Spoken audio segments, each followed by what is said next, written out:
Hello दोस्तों, welcome in my channel fitness easy. किसी को चावल पसंद होता है, कोई रोटी का दीवाना होता है। हमारे इंडियन डाइट में रोटी और चावल का बहुत ही बड़ा स्थान है।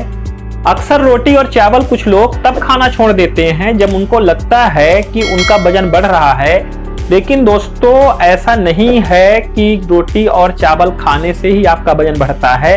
अगर आप दोनों को संतुलित मात्रा में लेंगे तो आपका वजन बिल्कुल भी नहीं बढ़ेगा और आप अपने वेट लॉस जर्नी को सफल बना पाएंगे। भारतीय खान पान में प्रोटीन की मात्रा कम और कार्बोहाइड्रेट की मात्रा ज्यादा होती है, जबकि हमारी वेट लॉस जर्नी में कार्बोहाइड्रेट की मात्रा कम और प्रोटीन की मात्रा ज्यादा होनी चाहिए। ऐसे में यह जानना जरूरी है कि हमारे खान पान में रोटी सही है या चावल सही है, दोनों को कितनी मात्रा में खाना चाहिए और दोनों में कितनी कैलोरी पाई जाती है। तो चलिए दोस्तों, आज हम बात करते हैं रोटी और चावल के बारे में कि हमारे डाइट प्लान में रोटी और चावल को कितना शामिल करना चाहिए ताकि हम अपने वेट लॉस जर्नी को आसानी से पूरा कर सकें। रोटी में कार्बोहाइड्रेट के साथ ही प्रोटीन और फाइबर भी पाए जाते हैं, जो कि हमारे शरीर के लिए बहुत ही आवश्यक होते हैं। फाइबर हमारे वेट लॉस में सबसे जरूरी पार्ट होता है। 35 ग्राम गेहूं की 2 रोटियों में यानी कि 70 ग्राम रोटी में 171 कैलोरी होती है, जिसमें प्रोटीन 6.1 ग्राम, कार्ब 34.7 ग्राम, फैट 0.9 ग्राम और फाइबर 5.4 ग्राम होता है। वहीं चावल में कार्बोहाइड्रेट की मात्रा अधिक होती है। आधा कटोरी चावल यानी कि 70 ग्राम चावल में 68 कैलोरी होती है, जिसमें प्रोटीन 1.5 ग्राम, कार्ब 15.1 ग्राम, फैट 0.2 ग्राम और फाइबर 0.3 ग्राम होता है। यदि आपको लगता है कि रोटी और चावल खाने से आपका वजन बढ़ जाएगा, तो ऐसा बिल्कुल भी नहीं। रोटी और चावल में ऊर्जा की मात्रा अधिक होती है, लेकिन अगर दोनों को हम सीमित मात्रा में खाते हैं तो इन दोनों से हमारे शरीर में ऊर्जा लेवल काफी ज्यादा बढ़ा होता है और हम सारा दिन एक्टिव रहते हैं।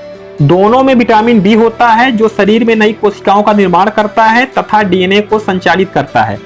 दोनों में ही आयरन, मैग्नीशियम और फास्फोरस की मात्रा भी होती है, जो शरीर में रक्त निर्माण में सहायक होती है। जहां रोटी में चावल की अपेक्षा फाइबर ज्यादा होता है और हमारे वेट लॉस जर्नी में फाइबर का बहुत ही बड़ा स्थान होता है, वहीं पर चावल ज्यादा खाने से हमारे ब्लड में शुगर का लेवल बढ़ जाता है।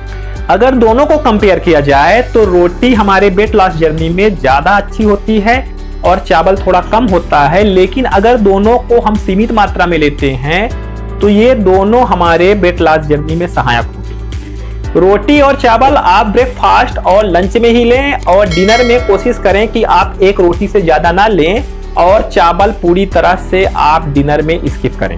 ब्रेकफास्ट या लंच में हम रोटी और चावल खाते हैं तो हमारा शरीर पूरा दिन एक्टिव रहता है और साथ ही साथ ये दोनों आसानी से डाइजेस्ट भी हो जाते हैं। लेकिन रात में रोटी और चावल खाने के बाद हम फिजिकली एक्टिव नहीं रहते और सो जाते हैं, जिसके कारण ये डाइजेस्ट नहीं हो पाते और हमारा वजन बढ़ने लगता है। आपको अगर रोटी ही खानी है तो आप गेहूं की जगह मल्टीग्रेन आटा का उपयोग करें, क्योंकि जहां ये खाने में ज्यादा टेस्टी लगेंगी वहीं इसमें पोषक तत्व भरपूर मिलेंगी।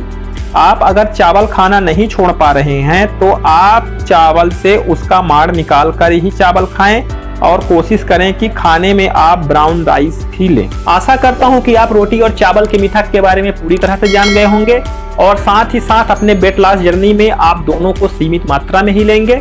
और इसी के साथ दोस्तों, अगर आपको वीडियो पसंद आया हो तो लाइक करें, अपने दोस्तों के साथ शेयर करें और हमारे चैनल को सब्सक्राइब करना बिल्कुल ना भूलें।